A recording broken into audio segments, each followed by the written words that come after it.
ప్రభు రాడని చెప్పలేదు. ఓఫీర్ అబద్ధ బోధకుడు అని చెప్పిన ఎర్రిమొఖం ఎవడండి? నమ్మిన ఎర్రిమొఖాలు ఎక్కడున్నారు ఇప్పుడు? 40 ఏళ్ళు అయ్యాక నేను చెప్తున్నా, ఇలాగ ఉంటాను ఇంకా అందరం మట్టి గరిచిపోయిందాక. ఓఫీర్ అబద్ధ బోధకుడా? ఎందుకు అబద్ధ బోధకుడు? ప్రార్థన చేయొద్దని చెప్పానా? లేకుంటే వ్యభిచారం చేయండి ఏం పర్లేదని చెప్పానా? లేకుంటే చుట్టలు సిగరెట్ తాగండి, సారా తాగండి అని చెప్పి నేను చెప్పానా? పొరుగువాడి వైఫ్ మీద కన్నేసి లేపుకొని పొమ్మని నేను చెప్పానా? లేకుంటే ప్రార్థన చేయొద్దని చెప్పానా? దేవుని కానుకలు ఇవ్వద్దని చెప్పానా? ఏం చెప్పాను? మారు మనసు పొందొద్దు, రక్షణ పొందొద్దు, బాప్తిసమే పొందొద్దు అని చెప్పానా? ఏం చెప్పాను? క్రీస్తు రాకడకు ముందు కొన్ని సూచనలు, స్పష్టమైన సూచనలు ఉన్నాయి. ప్రభువు చెప్పాడు, అవి నెరవేరితే తప్ప ఆ దినము రాదు అని లేఖనాధారాలతో చెప్పాను. అందుకే నేను అబద్ధ ప్రవక్తను అయిపోతానా? రెండవ రాకడను గురించి 3 స్కూల్స్ ఆఫ్ థాట్ అలాగే ఉన్నాయిరా పిచ్చి మొహమా. ఎప్పటి నుంచో ఉన్నాయి ప్రపంచంలో. రంజితోఫీర్ మొదలు పెట్టలేదు. రెండవ రాకడను గురించి ప్రీ ట్రిబులేషన్ ర్యాప్చర్ ఒకటి, మిడ్ ట్రిబులేషన్ ర్యాప్చర్ ఒకటి, పోస్ట్ ట్రిబులేషన్ ర్యాప్చర్ ఒకటి థియరీ, అండ్ ఆ మిలేనియల్ అని 4వది కూడా ఉంది. వీడికి ఏమి తెలీదు. బావిలో కప్ప కూడా కాదు వీడు.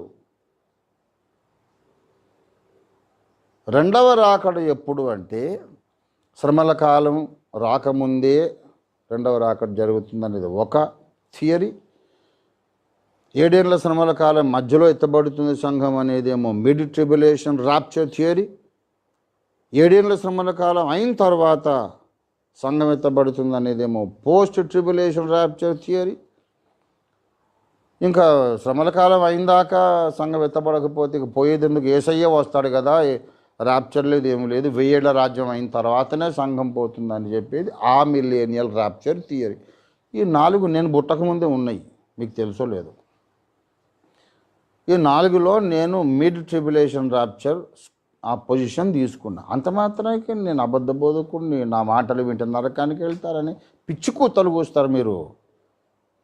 ఇప్పుడు అర్థమైందా? మీ సంఘాలకి ఇంకా మొత్తం నాశనం అవుతుంది. అబద్ధ క్రీస్తు రావడం దాకా అవసరం లేదు. కల్వరి సతీష్ గారు డిజిటల్ ఆరాధన పెడితేనే సంఘాలు కూలిపోతున్నాయట. అంత గొప్ప కట్టేశారు వీళ్ళు సంఘాలు. మళ్ళీ నన్ను దుర్బోధకుడు అంటారు. కల్వరి సతీష్ గారు ఆయనేమో అబద్ధ ప్రవక్త కాదు, యేసయ్య సేవకుడే. ఆయన అభిమానులు ఏదో కొంతమంది అడిగితే డిజిటల్గా వాక్యం చెప్తాను అన్నాడు. ఏ ఊళ్ళో ఆ ఊళ్ళో మీరు డిజిటల్ స్క్రీన్ పెట్టుకోండి వాక్యం చెప్తాను అన్నాడు. దానికి గడబిడ గందరగోళం గగ్గోలు అయిపోయి మా సంఘాలన్నీ ఖాళీ అయితే సతీష్ కుమార్ గారు డిజిటల్ స్క్రీన్ పెడితే సంఘాలు ఖాళీ అవుతాయా? అంత గొప్పగా పునాదులు కట్టేశారు మీ సంఘాలు సిగ్గు లేకుండాను. మరి సతీష్ కుమార్ గారు దేవుని బిడ్డ, దేవుని దాసుడు, డిజిటల్ స్క్రీన్ పెడితేనే మీ సంఘాలు ఖాళీ అవుతాయి కదా. మరి అబద్ధ క్రీస్తు వస్తే మీ సంఘాలు ఎలాగుంటాయి? మరి నా సంఘం ఏం ఖాళీ కాదు, ఇంకెక్కువ వద్దు అప్పుడు. దట్ ఈజ్ రంజితోఫీ. నేను అబద్ధ ప్రవక్తలు, నువ్వా? 40 ఏళ్ళు అయ్యాక ఇప్పుడు సింహగర్జన చేస్తున్నాను నేను. ఇప్పటికైనా ఆ పనికిమాలిన బోధకులందరి ప్రచారాలు విని పాడైపోయిన విశ్వాసులందరూ రండి. వాళ్ళందరూ చచ్చారు ఇప్పుడు. మిగిలిన బ్రతుకున్న మీరైనా బ్రతకండి. ఇప్పుడు మారు మనసు పొంది ఓఫీర్ బోధలోకి రండి. చెబుతున్నాను, నీ కరోనా తక్కువైపోతుంది. ఎందుకు మూలవాక్యం చదివాను తెలుసా? క్రీస్తు రెండవ రాకడకు సూచనగా కరోనా తెగులు వచ్చిందనేది ఎంత సత్యమో, అతి తొందరలోనే కరోనా భూతం తగ్గిపోతుంది, కరోనా వైరస్ భయం పోతుంది. ఎంత తొందరగా, ఎంత అన్ఎక్స్పెక్టెడ్గా కరోనా ప్రాబ్లం వచ్చిందో అంత అన్ఎక్స్పెక్టెడ్గా చూస్తుండగానే పెనుభూతంలాగా మన భయపెడుతున్న కరోనా ప్రాబ్లం తొలగిపోయిందని ప్రభుత్వాలు, world health organization, WHO and all the heads of government ఒకరోజు ప్రకటించే రోజు చాలా తొందరగా రాబోతుంది. 100%. ఇది జరగకపోతే చూడండి, అప్పుడు అడగండి నన్ను. ఎందుకో తెలుసా? ఇప్పుడు మూలవాక్యాన్ని మళ్ళీ చూడండి. లోకులు నెమ్మదిగా ఉన్నది, భయమేమీ లేదు అనుకొనుచుండగా గర్భిణీ స్త్రీకి ప్రసవ వేదన వచ్చినట్టు రెండవ రాకడు వస్తుందంట. అది మొదటి తెస్సలోనిక 5లో ఉన్నమాట. అంటే యేసుప్రభు ఇంకా రాలేదు కదా అని వచ్చినప్పుడు లోకం ఎలా ఉంటుందన్నమాట. ప్రజలందరూ చెప్పుకుంటారట, నెమ్మదిగా ఉన్నది, భయం ఏమీ లేదు అనుకున్నప్పుడు యేసయ్య వస్తాడట. మరి ఇప్పుడు అలా ఉందా చెప్పండి? నెమ్మదిగా ఉన్నది, భయం ఏమీ లేదని చెప్పుకునే పరిస్థితి ఉన్నదా? దేశాధినేతలు, రాష్ట్రాల ముఖ్యమంత్రులు కొందరు పబ్లిక్గా ఏడుస్తున్నారు, కొంతమంది లోపలికి పోయి ఏడుస్తున్నారు. దేశము కాదు, ప్రపంచములో 140 దేశాల్లో ఆల్రెడీ ఇది ఉంది, ఇంకా స్ప్రెడ్ అవుతూ ఉన్నది. భయం గుప్పిట్లో గడగడ గడగడ వణుకుతూ ప్రపంచం అల్లాడిపోతోంది. మరి ఈ సిచ్యువేషన్ ఎప్పుడు వస్తుంది? నెమ్మదిగా ఉన్నది, భయమేమీ లేదు అంటే ఈ కరోనా భూతం తగ్గిపోతుందని బైబిల్ చెబుతుంది. తగ్గిపోయిన తర్వాత వెంటనే యేసురాడు, అమ్మయ్య ఏం పర్వాలేదు అనుకున్న లోపల ఇంకో తెగులు వస్తుంది. ఈ తెగులు అంతా తగ్గిపోయింది అనుకునే లోపల రష్యా ఇజ్రాయెల్ మీద దండెత్తుతుంది. తన మిత్ర రాజ్యములైన Iran and Germany and Libya. Iran, Germany, Libya,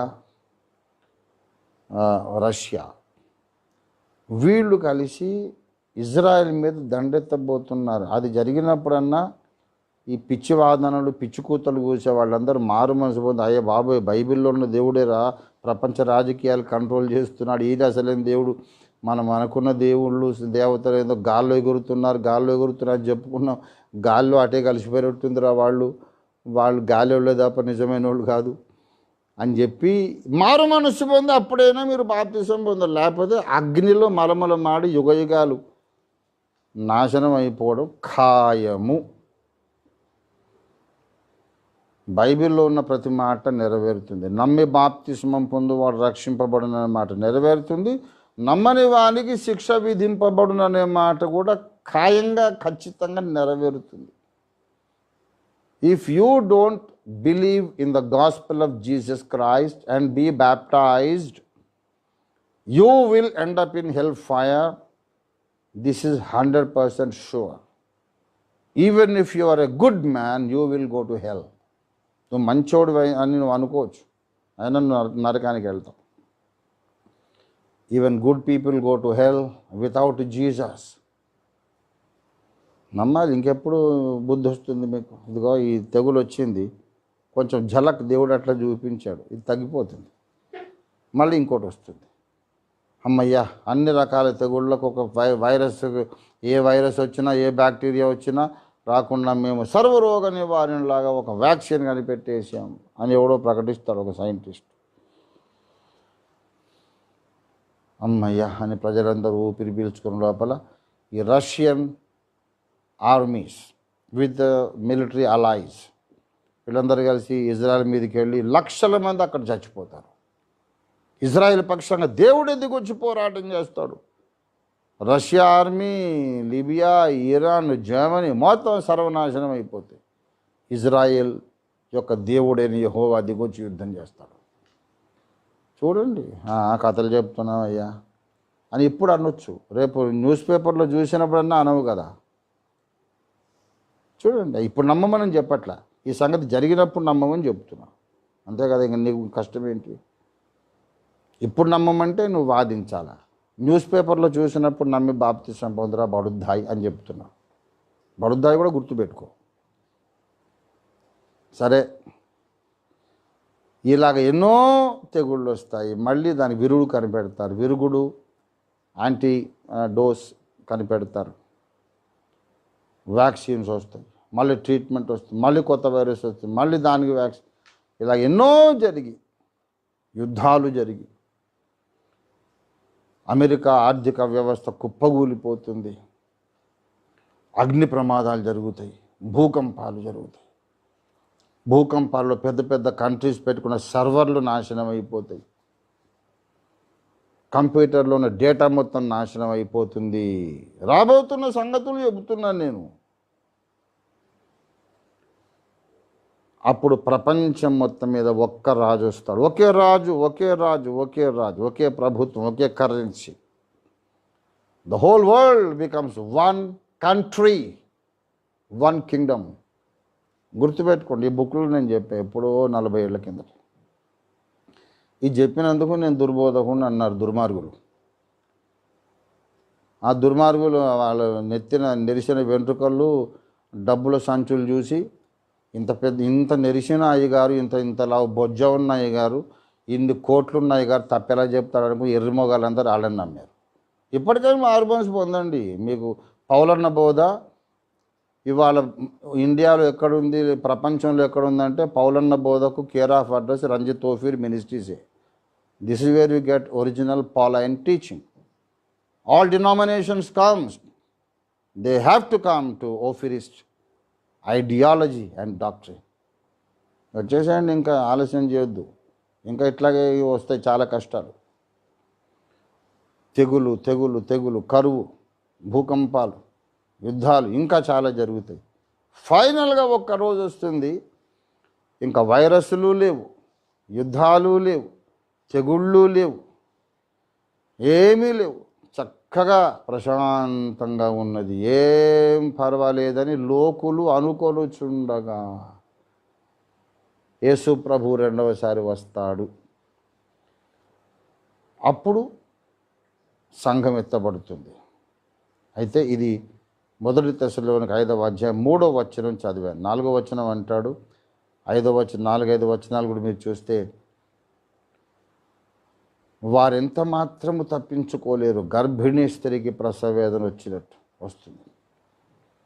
గర్భిణీ స్త్రీకి ప్రసవ వేదన నిరదప్పగానే రాదు. నిరదప్పగానే వేదన వస్తే అది అబార్షను, ప్రసవం కాదు. 1 మంత్కు రాదు, 2 నెలలకు రాదు, 3 నెలలకు రాదు, 6 నెలలకు రాదు ప్రసవ వేదన. ఎప్పుడు పడితే అప్పుడు రావడానికి వీల్లేదు ప్రసవ వేదన.